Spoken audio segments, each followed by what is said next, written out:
Bonjour à tous et bienvenue, voici les titres de ce dimanche. Un adolescent de 16 ans va être entendu par les juges après avoir menacé avec une arme factice sa professeure, un geste inacceptable qui a fait réagir la classe politique. Une semaine qui se veut chargée du côté politique après les perquisitions au siège et domicile du président de la France Insoumise, Jean-Luc Mélenchon, qui a d'ailleurs fait l'objet d'accusations. Une plainte a été déposée à son encontre après avoir tenu des propos injurieux à des journalistes. De nouveaux rebondissements ont d'ailleurs fait surface dans l'affaire Benalla, tandis que les élections du nouveau patron du parti En Marche approchent.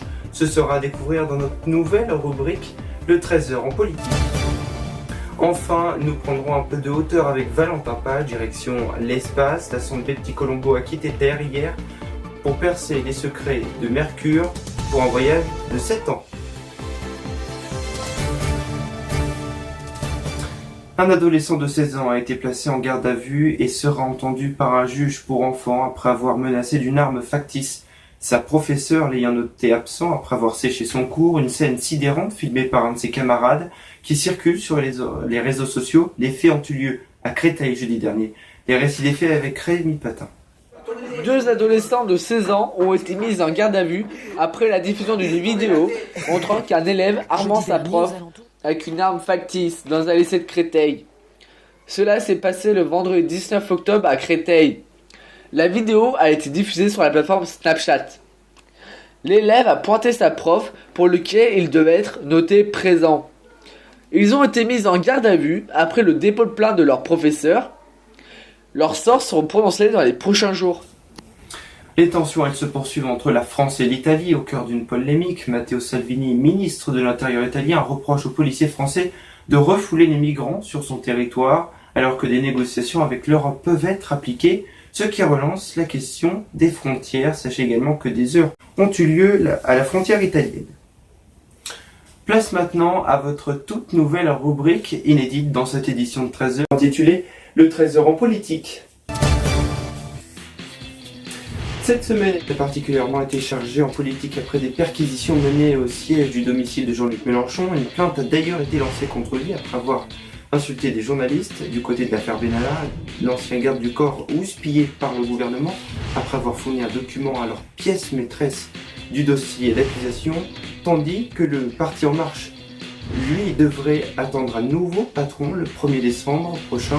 En attendant, c'est Philippe Grandjean qui occupe la place. Retour sur cette semaine avec votre toute nouvelle rubrique 13h politique, signée Valentin Page. Tout commence mardi où 12 perquisitions et simultanément dans les sièges de la France Insoumise et de Jean-Luc Mélenchon, ainsi que des proches partis politiques. Jean-Luc Mélenchon va filmer sa perquisition, où on le voit expliquer son mécontentement en direct sur Facebook. L'émission Quotidien a d'ailleurs filmé la perquisition au siège de la France Insoumise, où l'on voit Jean-Luc Mélenchon très agressif envers les policiers et procureurs de la République. Au nom de quoi vous m'empêchez d'entrer dans mon local? Au nom de quoi? Qui vous a donné cet ordre? Je suis un parlementaire. Touchez pas, monsieur Mélenchon. Vous ne me touchez pas. Ne Ne touchez pas. C'est vous qui touchez. Non, Touchez je pas, ne vous monsieur touche Mélenchon. pas. Je vous dis que vous n'avez pas à m'empêcher d'entrer dans mon local. Nous ne sommes pas des voyous ou des bandits. Allez faire votre métier de policier. La République, c'est moi. C'est moi qui suis parlementaire. Poussez-vous de là, ouvrez-moi cette porte. Monsieur, vous n'allez pas recommencer.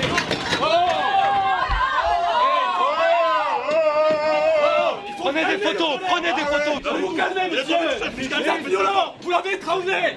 Monsieur, ça fait 2 fois que je vous le dis. Allez, vas-y, essaye de me pousser pour voir. Ne touchez pas. Vous ne Touche pas. le touchez Touche pas. Allez, touche-moi pour voir. Vous me prenez pour qui? Touche-le. Hein, Vous quoi? n'êtes pas le procureur, vous. Un procureur avec un gilet J'ai pare-balles? un truc de police. Celui que vous venez de pousser. Qui? C'est vous que je pousse. Mais c'est un procureur, il fait pas la justice là. Je ne fais quoi?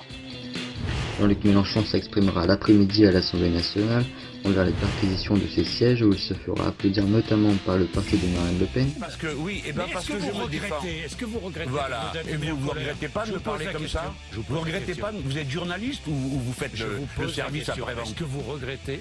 Non, je ne regrette rien. Ça veut dire quoi ça? Mais alors, Ça, qu'est-ce c'est que vous êtes en train de l'insinuation, faire ça, là? j'en veux pas. Qu'est-ce que vous êtes en train de Dites-moi. faire là? Pourquoi je vais regretter un comportement? Qui vous êtes, monsieur Je Bourdin? vous demande.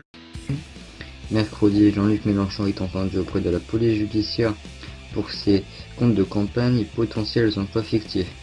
Samedi, on apprend que Radio France a décidé de porter plainte contre Jean-Luc Mélenchon, car il aurait qualifié les journalistes de Radio France d'abrutis. Suite à cela, Jean-Luc Mélenchon a décidé de garder le silence. Nouveau rebondissement dans l'affaire Benalla. Le certificat médical transmis à la justice par le jeune homme appréhendé le 1er mai par Alexandre Benalla serait antidaté selon le journal du dimanche. Pourtant, d'après les éléments du procès verbal, le médecin n'a pas admis aux policiers avoir mentionné une date antérieure à la date réelle. Suite à la démission de Christophe Castaner, Philippe Grandjean a été nommé délégué d'intérim vendredi par le bureau exécutif de La République En Marche. Les élections pour élire le prochain délégué général auront lieu le 1er décembre, au siège de La République En Marche. Émission que vous pouvez retrouver le week-end prochain et vous la retrouverez également en replay sur AR1. N'hésitez surtout pas à réagir dans la partie commentaire de ce journal.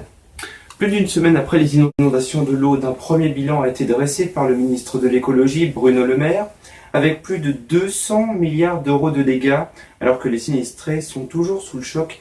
Vous le voyez, les députés et élus locaux sont les premiers interlocuteurs des sinistrés. Dans le Var, des galettes d'hydrocarbures sont actuellement ramassées, vous le voyez, elles proviennent certainement d'une coalition entre deux bateaux, un tunisien et un porte-conteneur chypriote il y a 15 jours, au large de la Corse. Mission qui va sans doute prendre encore un bon moment. Et si en ces débuts de vacances de Toussaint, votre destination est le Portugal, vous le remarquerez certainement, les péages auront complètement disparu du champ de vision. Et puis elle a quitté Terre hier, la sonde Bepi Colombo part pour une mission de 7 ans pour explorer Mercure et en savoir les secrets. C'est un reportage de Valentin Page. Dans la nuit de vendredi à samedi, la fusée Ariane 5 a lancé depuis Kourou la sonde Bepi Colombo à destination de Mercure. La plus petite planète de notre système solaire est ainsi la plus proche du Soleil. Ce n'est que la 3e mission à destination de la planète Mercure.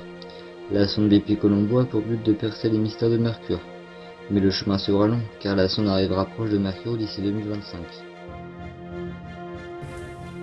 Voilà, et à l'information, on se retrouve ce soir à 20h. Le week-end prochain, ce sera Émilie Dubac. Je vous souhaite une très belle après-midi à tous et à ce soir 20h.